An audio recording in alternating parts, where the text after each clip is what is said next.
Over the past year, I've interviewed many Muslims, and I've heard this several times that there are things in the Quran that were way ahead of its time, and namely things like the description of human embryology. And so I thought I would do a short little video here describing what the Quran actually says about the stages of development of the embryo to a human baby. Before I do that, I want to ask my Muslim friends that when you present scripture from the New Testament or the Gospels that is seemingly contradictory or inconsistent, when you present that to the Christian, what do they say to you? And my guess is they say something like, you're taking the verses out of context, or it doesn't really mean that.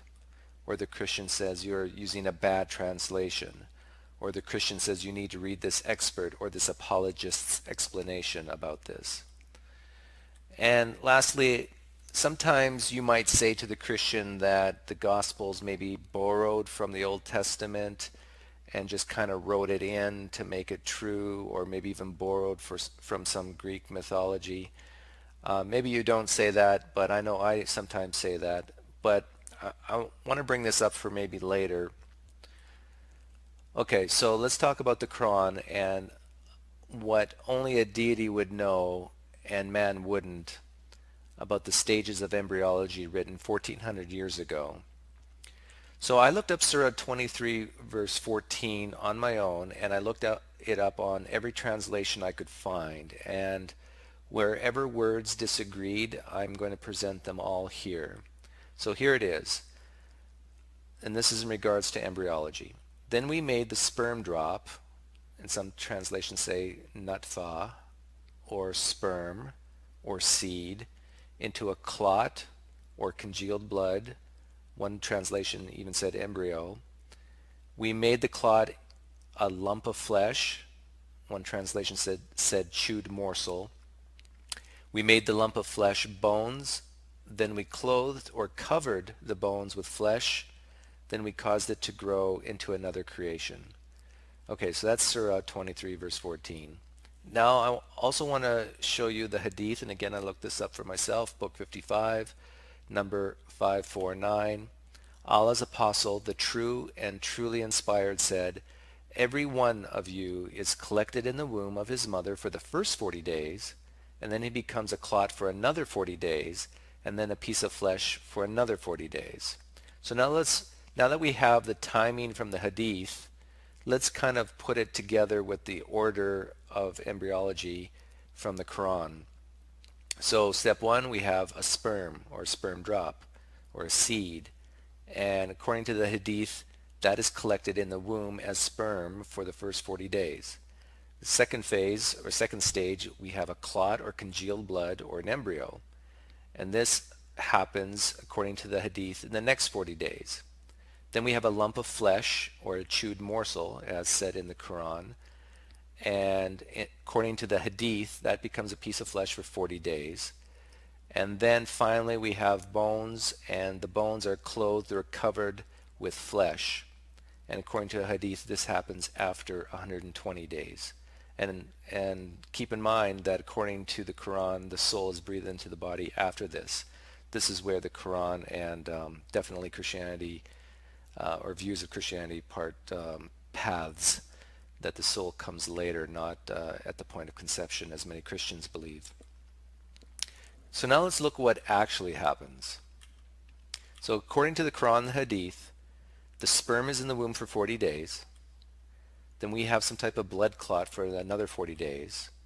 Then we have some type of fleshy something for 40 days. And then we have bones, and I'm assuming other organs, which are covered with flesh thereafter. And then the soul comes in thereafter. Now, what we know from science is the sperm fertilizes the egg in the fallopian tube, not the womb, on day one. The sperm enters the vagina, goes through the uterus or womb, up the fallopian tubes, and fertilization usually occurs in the fallopian tubes on day one. Then the connection of the sperm with the egg forms a zygote. That zygote starts traveling down the fallopian tube towards the uterus, and it's dividing as it goes. And it becomes a ball of cells called a blastocyst and attaches to the wall of the uterus around day 28. Now notice there is no blood here, and there's no sperm after day 1. The sperm is gone, it's fertilized the egg. By day 2 we have cell division, there's no clotting, there's no blood. We know this through science, and it goes against what the Quran and Hadith say. Step 3, the embryo begins to form on day 35, and that's when the organs begin to grow, including tissue, blood, and bone cells, all the way through day 63. By around day 63, the basis for all the organs are now in place, and they just now have to grow and get larger. So by day 63, we have everything in place. According to the Quran and Hadith, it takes 120 days for this to happen. Now I want to mention a guy named Galen, who wrote in 150 AD in what is modern day Turkey. If anybody's interested, here's the citation. And I want to compare, because the argument that Muslims have told me is that how could the Quran predict such things 1400 years ago? Well, I want to show you that this Galen fellow in 150 AD basically said the same things as the Quran and Hadith. In other words, the Quran and Hadith borrowed a lot of this stuff from the Greeks who lived prior. So here's just a reminder of what the Quran and Hadith say.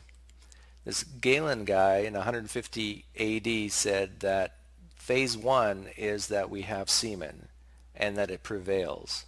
Now, I actually looked up the English translation from the Greek myself and tried to really parse it out. It's a huge long paragraph, but there's 4 phases, 4 stages, just like the Quran and Hadith point out. So the first stage, according to Galen, is we have semen and it prevails, it sticks around. That's what the Quran says. Galen didn't say for how many days, but the Quran says 40 days. Phase 2 is the fetus is filled with blood, and a heart, brain, and liver are still unarticulated but with size. In other words, it's just beginning to form different organs. Now again, look what the Quran and Hadith say. We have blood, we have clotting after 40 days. And then finally, in phase 3, we have the ruling parts outlined, sort of like a silhouette of the organs. And the Quran and Hadith say we have flesh for 40 days. And then finally, Galen says, the time has come for nature to articulate the organs precisely and to bring all the parts to completion. Thus, it caused flesh to grow on and around all the bones. Now that is very important. I kind of did a double take when I saw the English translation. Now remember, this is written several centuries before the Quran and Hadith, and it talks about the flesh growing on or around the bones. And the Quran and Hadith, written 300 years or so later, talks about bones being clothed or covered with flesh after. So I want to go back to the very beginning, the first thing I said. If you're a Muslim and you just heard what I presented, my guess is it had little to no effect on you. And my guess is the reason why it has little to no effect on you is for the same reason when you talk to a Christian and you bring up inconsistencies or apparent contradictions in the Gospels, that has no effect on them.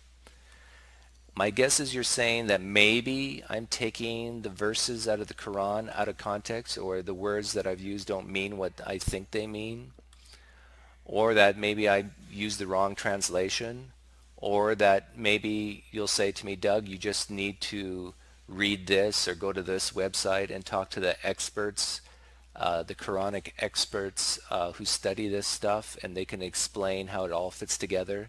But keep in mind again, this is exactly what the Christians will say. And finally, you'll say, well, Doug, yeah, there's some similarities between this Galen guy and the Quran, but you got to expect that. It wasn't like the Quran plagiarized this. The Quran still knew things that this Galen guy didn't know. Um, but my point is, the similarities should cause you to doubt. What is more likely, that the Quran was written by an all-powerful creator deity, or it was written by man, borrowing, using knowledge of the day to create these stages of embryology, which, as I showed, are not anything like what actually happens?